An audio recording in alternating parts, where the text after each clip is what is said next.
From two museums in downtown Jackson. We're here for Empower Mississippi's second annual Unleash Mississippi event, and we are pleased and honored to have with us today Governor Tate Reeves of the great state of Mississippi. Governor, thanks for coming on. Well, thanks, Gerard. It's always good to be on with you.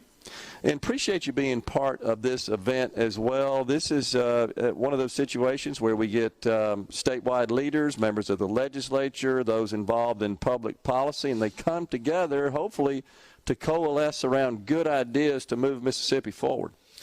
No doubt about it. This is a great opportunity for leaders across Mississippi to sit down and talk about things that can be enacted, some of which will be legislative, some of which will be executive actions, and a lot of which will be, hopefully, actions that can be taken in the private sector to continue to lay that foundation which leads to long-term economic prosperity and economic growth. You know, one thing that I remember vividly, Governor, when you were on the campaign trail, back in 2019, that really resonated with me as a person who is a product of the private sector. You said, I don't want to make Mississippi just a good place in which to do business. I want it to make it the best state in the union in which to do business. And of course, we're totally on board with that. I think we've made some progress along those lines here in the state of Mississippi since you've occupied the governor's office. But we got more work to do, but I totally respect that vision and wanted to pass that on to you. Where do you see us going from here? Well, I think you're exactly right. We have made tremendous progress. It hadn't just been progress that's been made over my 2.5 years as governor, but this is something that we've been building on for many years. And we've got a lot more work to do. And the reality is that we are not the only state in the nation that's trying to accomplish that, right? Yeah. I was just with my fellow Republican governors last week, and we had great conversations surrounding things that are going on in other states and the things that they're doing. And the reality is we got an awful lot of very competent, smart people in executive branches of government in other states that are trying to do exactly the same thing we are. Yeah. And so we got to recognize that our competition is continuing to push forward. And I'll give you an example of that. We've talked a lot in our state recently about the elimination of the income tax, and we made tremendous progress there this legislative session. Not as much progress as I would have liked, but certainly a lot of progress. And I'm proud of that. And so today there are 9 states in America that do not have an income tax, and of the 41 that do, Mississippi has the 5th lowest marginal tax rate. So that's good. But I can tell you, every one of those Republican governors that were in the room with me last week are talking about how they can continue to reduce their marginal rate, and many of them have been successful in doing so. And so while I'm proud of the progress that we've made, I want us all as Mississippians to know that while our economy is on fire right now, we cannot rest on our laurels. Yeah. The reality is we have to keep building on those successes. Yeah, absolutely. And so I've described, Governor, this the tax reform package that passed, made it to your desk, and was ultimately signed by you and enacted. It's kind of a down payment on the ultimate goal of eliminating the income tax. But you're so right in that governors of the other red states are paying attention to what's going on across the nation in the Republican states that are all seeking to let people keep more of their money. There's no doubt about it. And look, the difference in the economic growth in those red states, or those states that are run by Republican governors, and economic growth right now in those states that are not, is pretty profound. It's pretty fascinating to see that those states that were open for business, that did what we did, which was focus on not only lives but also livelihoods during the pandemic, are doing far better today. You look at unemployment rates and the fact that, and I forget the exact numbers, but something like 18 or 19 of the top 20 states in terms of lowest unemployment rates and in terms of jobs recovered are all run by Republican governors. And it's the reason, as we go into this 2022 election cycle, there's a reason that there are opportunities to elect more Republican governors in states all across America, including the state of Oregon, where we have a real opportunity to elect a new Republican governor, because people are seeing it, and there's a lot of buyer's remorse with the 2020 election and the fact that Joe Biden is the current president. And so there's a lot of opportunities out there because conservative policies, when given a chance, work. Yeah. And that's just a fact. We've seen a strong effort since Joe Biden has been president, something that I've talked about extensively on the program. What I see is trying to transition and transform the private sector away from its core function of producing value for society and generating a profit, but to become social justice warriors. And now we see this effort to regulate companies at the highest levels of the federal government by the SEC along the lines of ESG, environmental, social, and governance. See now that the Department of Human Services is talking about putting together a sub-department that would focus on environmental justice. I have no idea what that has to do with the Department of Human Services, but on Tuesday, you joined 15 other governors in signing a letter to the president and SEC Chairman Gary Gensler to urge them to withdraw this proposal. I don't know why there's such a strong push to turn companies away from just making stuff for people to use to improve the quality of their life, and they exchange their money for it, and they produce a profit. We're all happy. Well, there's no doubt about it. I've been known to say in large meetings in Washington, D.C., when this topic comes up, that most of my constituents, the only SEC they care about is the Southeastern Conference. And so, but the reality is the SEC that we're referring to here, the Securities and Exchange Commission, they're not particularly good at the regulatory side of the business that they're focused on, that they've been doing for years and years and years. And so why on earth anyone believes that the SEC in Washington, D.C. is going to be any better from a justice warrior standpoint, to use your terminology, than they are in the regular regulatory function that they actually have, right, is beyond my ability to comprehend. But you're exactly right. And COVID is the clearest and most obvious example of this.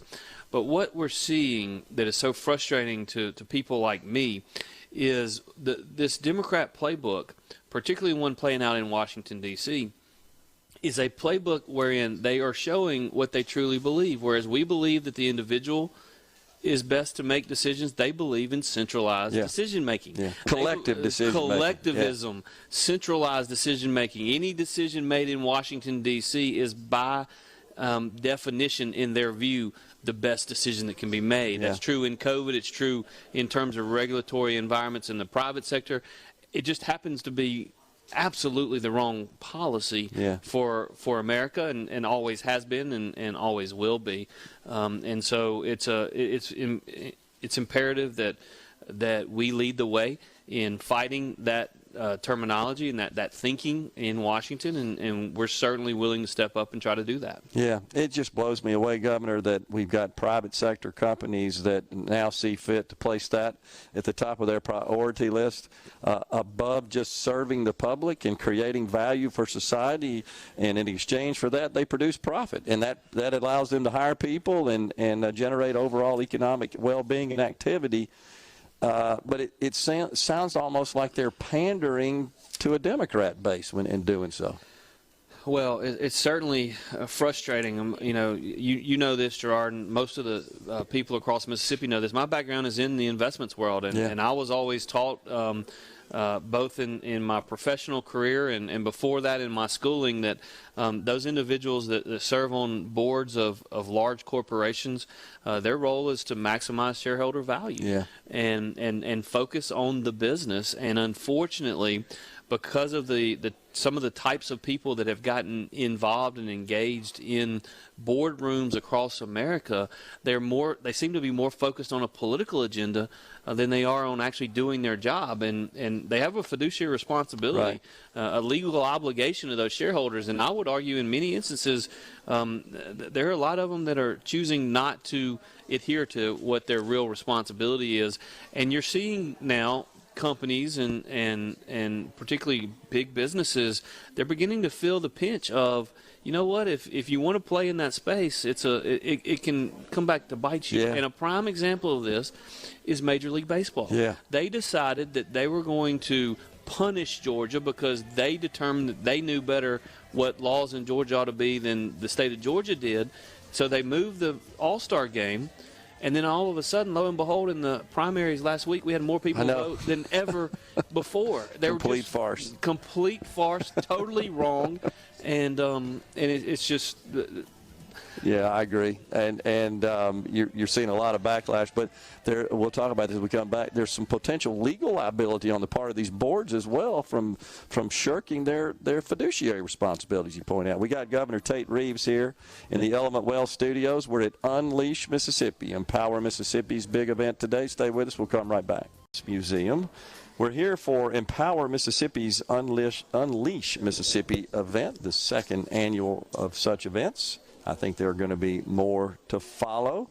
And we've got Governor Tate Reeves with us in the Element Well studio. So, Governor, this morning, when we kicked the show off, we talked to the superintendent of the Corinth School District, Dr. Lee Childress, a very innovative superintendent. Yesterday, we had the honor of being in Oxford with the Oxford School District.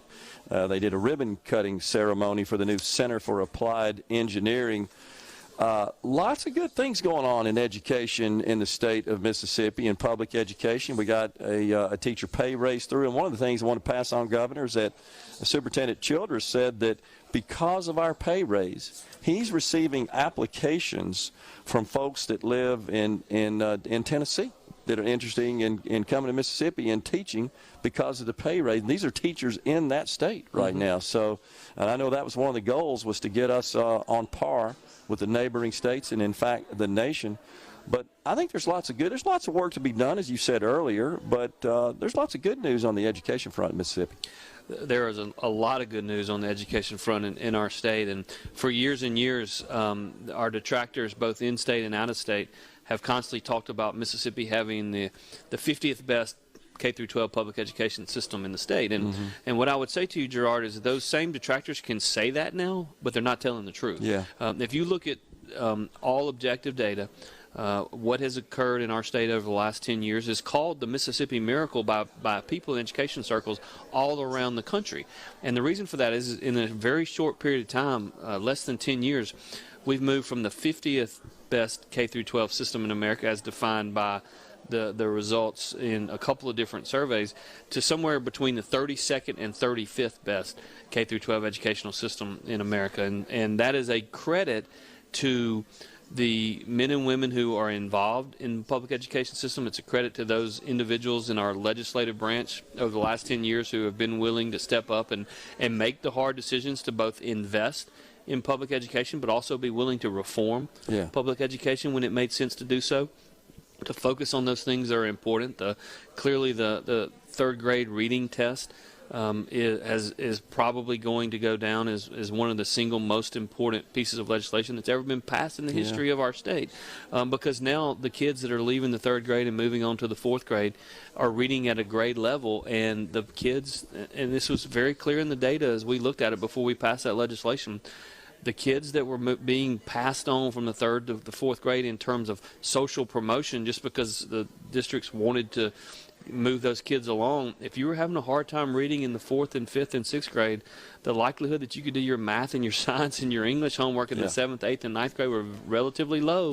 And if you weren't able to do your homework and weren't able to get your books up, the likelihood that you were going to drop out was relatively high. Just one stat: high school graduation rates in Mississippi today compared to the day I was sworn in as Lieutenant Governor. In January of 12, our graduation rates had fallen to 72.5%. The national average at that time was 84.5%. We were 12 points below the national average. Last year, the national average had risen to about 87%. Mississippi's was at 88.5%, up 16 percentage points over a 10-year period. And that just means more people are entering the workforce with an opportunity to succeed. And it really is the Mississippi Miracle. It's something we should all be proud of. But again, I'll tell you, and you're going to hear me say this a lot, we ought to celebrate the fact that we have seen tremendous successes. We ought to celebrate that we've gone from 50th to 33rd, 34th, 35th. But that's not good enough.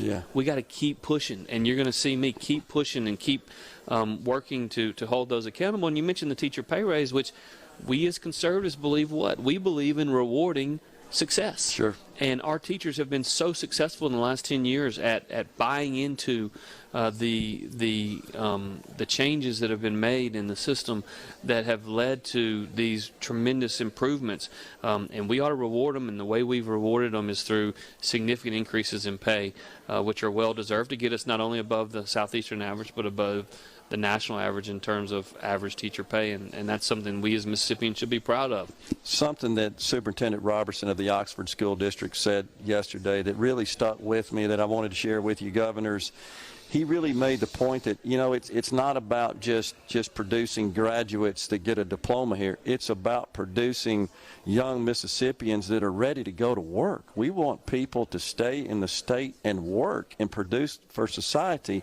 And sometimes we don't always hear that and get that sort of attitude and sentiment from the educational realm. They sort of feel like my job's done. I got them graduated. I got them out of the classroom. But the superintendent there really understood it and said, yep, got to get them to work. That's exactly right. And oh, by the way, it's not just about getting them to work in any job.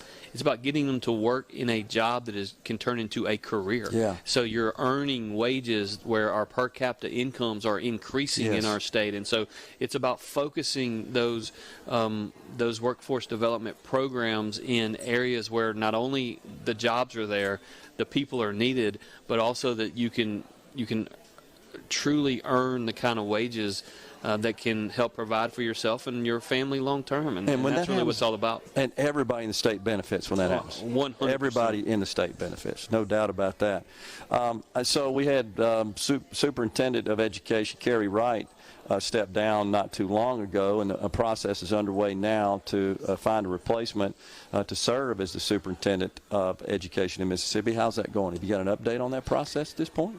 Well, it's going well. Obviously, the State Department of Education, the Board of Education, which consists of appointees primarily from the governor, the lieutenant governor, and the speaker of the House, are engaged in that process. And I think it's incumbent that those board members focus on making sure that we hire the best person for Mississippi, whomever that may be, someone who can build on our successes. And look, I've worked. I actually met with Dr. Wright just a day or two ago, and she and I have worked together now for almost 10 years, and we've both taken some criticism on some of the decisions that we've made. But the fact is, the proof is in the pudding, and the results are what they are, with high school graduation rates at an all-time high, with the number of dropouts in Mississippi at an all-time low, with our NAEP testing results in each of the last 3 years, our 10-year growth numbers, #1 in the nation in 10-year growth numbers on those NAEP testing results. Some good things are happening, and by the way, this doesn't even take into account our relative performance over the last couple of years during the pandemic. The only data point that we really have that we can look at right now is the percentage of students that passed and the percentage of students that did not pass the first test of the third grade reading test. And what we found is we had very little drop-off from 2019 to 2022, which tells me if you extrapolate that out, it is likely that what we're going to find is that Mississippi had very little drop-off, although probably a slight drop-off in overall performance. A lot of other states that shut down, you're going to see pretty significant drop-offs. And we're going to see that in some of the individual districts that took longer than a month or two outside of the classroom. I know you served as lieutenant governor when Empower Mississippi came onto the fold, and one of the first objectives they had was creating a bill and getting a bill passed that would establish charter schools in the state of Mississippi. Do you feel like that is a valuable part of the overall educational domain to have charter schools? I absolutely do. Public charter schools in Mississippi have given literally thousands of kids an option, a choice, the ability to, for whatever reason. It doesn't necessarily mean that the school that they're in is a bad school. It just means it may not be meeting that individual kid's need. And so, you know, the argument that we have made for a number of years is that we have to have an educational system that is not focused on any one institution, or is not focused on any one district, or is not focused on any one school even, but it's focused on that individual kid. what are we doing that's in the best interest of that kid? If you take me to a district or an institution or a school and you show me the leadership is making decisions based upon what's best for that kid, regardless of it's best for the adults or not, then I'll show you a district or institution that is doing well. Yeah. And it's all about making decisions based upon what's best for the kids. And what we're seeing is that the public charter school law that was passed in Mississippi at the time was top 5 in the nation. And a lot of kids have benefited from having those options. Now, clearly, I would have, we probably haven't seen the number of schools that we would have anticipated or hoped for when that was initially brought into the foray, but it certainly got a lot of people's attention, and I think that one of the small reasons that we are seeing tremendous upticks in overall educational performance is because that's now a tool in the toolbox. Yeah. Well, it went from 0 to, I think we have 9 in the state now. We have more in the works. Empower's put this Embark organization in place to help those who seek to create a charter school. So I think it's a good part of the overall mix, and appreciate your support of that. Governor, thanks for coming on. Really appreciate it. Look forward to your remarks later on. We're at Unleash Mississippi. Thanks, Governor. Thanks, Gerard. Always great to be on. Yes, sir. We'll come right back. We got the final segment down here at 2 museums. That's where we are for Empower Mississippi's Unleash Mississippi.